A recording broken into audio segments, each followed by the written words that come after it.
Assalamualaikum warahmatullahi wabarakatuh. Perkenalkan, nama saya Zulfatus Saadah dengan NIM 7101422105 P dari Rombel AKTC PAKTC 2022. 2022. Saya di sini akan menyelesaikan tugas UTS mata kuliah Desain dan Strategi Pembelajaran Akuntansi mengenai metode pembelajaran peer review reading text yang artinya meninjau kembali tugas menulis hasil kerja teman yang lain.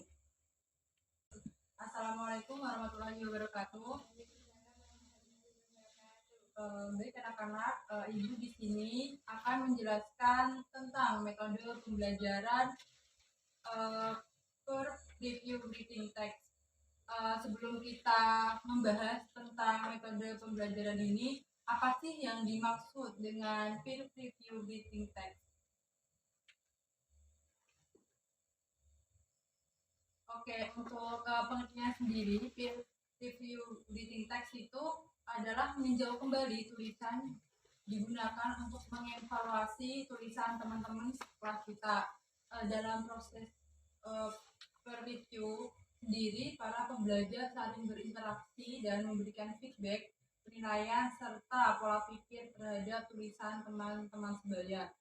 Tujuannya di sini juga untuk meningkatkan kualitas tulisan melalui kerjasama dan respon konstruktif, dan metode pembelajaran ini sangat efektif diterapkan dalam kelas karena dengan metode ini siswa dapat aktif dalam diskusi yang telah kita buat.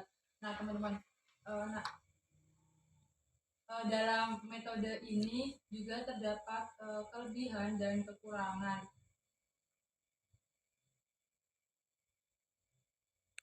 Untuk kelebihannya sendiri, yang pertama ada feedback yang komprehensif.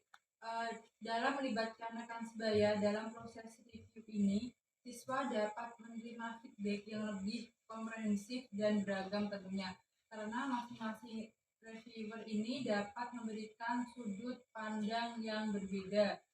Untuk yang kedua, ada peningkatan keterampilan analisis. Di sini siswa akan belajar untuk lebih analitis dan dalam menilai karya orang lain. Terus untuk yang ketiga, ada peningkatan keterampilan berpikir kritis.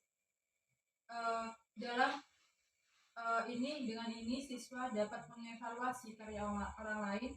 Siswa dihadapkan juga pada kesempatan untuk mengembangkan keterampilan berpikir kritisnya. Untuk yang keempat, ada kolaborasi dan pembelajaran bersama. Dan untuk yang terakhir adalah peningkatan kesadaran diri. Dalam proses review ini, dari rekan sebaya juga membantu teman siswa dalam meningkatkan kesadaran diri terhadap kekuatan dan kelemahan dalam tulisan mereka sendiri. Untuk yang selanjutnya ada kekurangan. Nah, untuk kekurangannya sendiri, yang pertama ada kualitas feedback yang bervariasi, yang dimana tidak semua siswa memiliki keterampilan yang sama dalam memberikan feedback yang berkualitas. Terus untuk yang selanjutnya ada kesulitan dalam menerima kritik.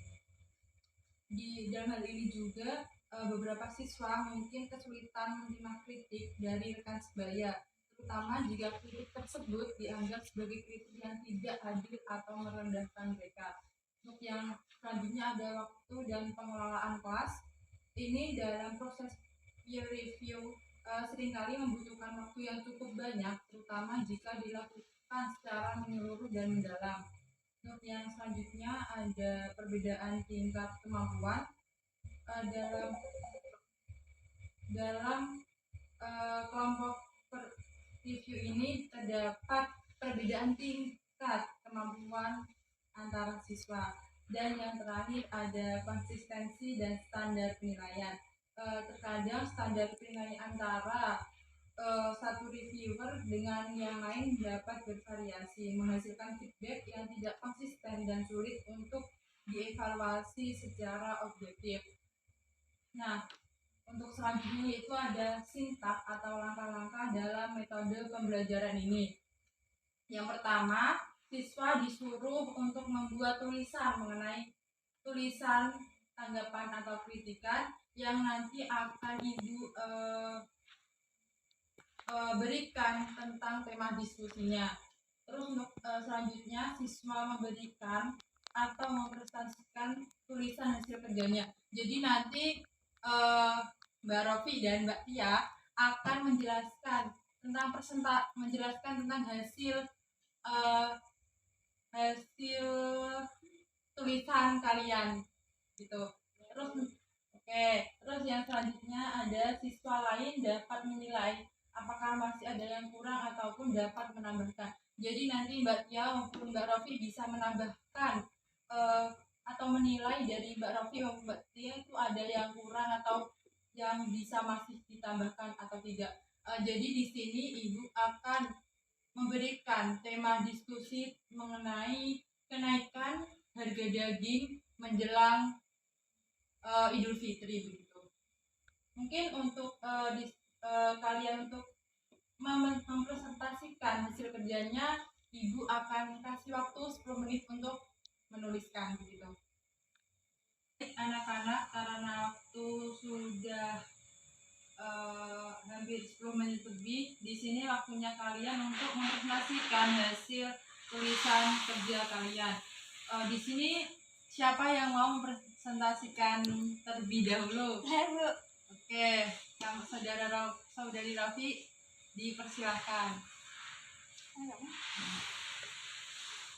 Kenaikan harga daging ayam menjelang Idul Fitri bisa dipengaruhi oleh beberapa faktor, seperti peningkatan permintaan karena tradisi memasak makanan khas saat perayaan, peningkatan biaya produksi, serta industri yang terganggu.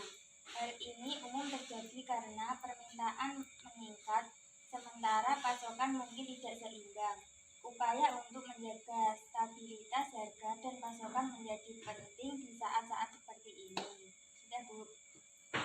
Mungkin dari saudari Tia mau menambahkan jawaban dari Rofi. Baik Bu, di sini saya akan menambahkan jawaban dari Rofiah. Untuk kenaikan harga daging ayam menjelang Idul Fitri mungkin terkait dengan meningkatnya permintaan selama periode tersebut. Hal ini umum terjadi karena banyak orang yang mempersiapkan hidangan khusus untuk merayakan Idul Fitri. Meskipun hal ini bisa mempengaruhi kantong, namun ada faktor ekonomi dan pasokan yang turut berperan dalam menentukan harga pasar. Oke, terima kasih untuk jawabannya ya anak-anak. Mungkin di sini Ibu akan sedikit merangkum dari hasil diskusi kalian. Untuk kenaikan harga daging menjelang Idul Fitri terkait kenaikan harga disebabkan oleh banyak masyarakat yang mempersiapkan hidangan khusus untuk merayakan Idul Fitri, yang dimana Idul Fitri ini hanya dilakukan dalam 1 tahun sekali. Terus hal ini juga dapat dipengaruhi terkait peningkatan permintaan karena tradisi memasak makanan khas saat perayaan, peningkatan biaya produksi, serta distribusi yang terganggu. Mungkin sedikit rangkuman dari saya itu, semoga metode pembelajaran ini dapat bermanfaat bagi anak-anak. Mungkin sekian dari Ibu.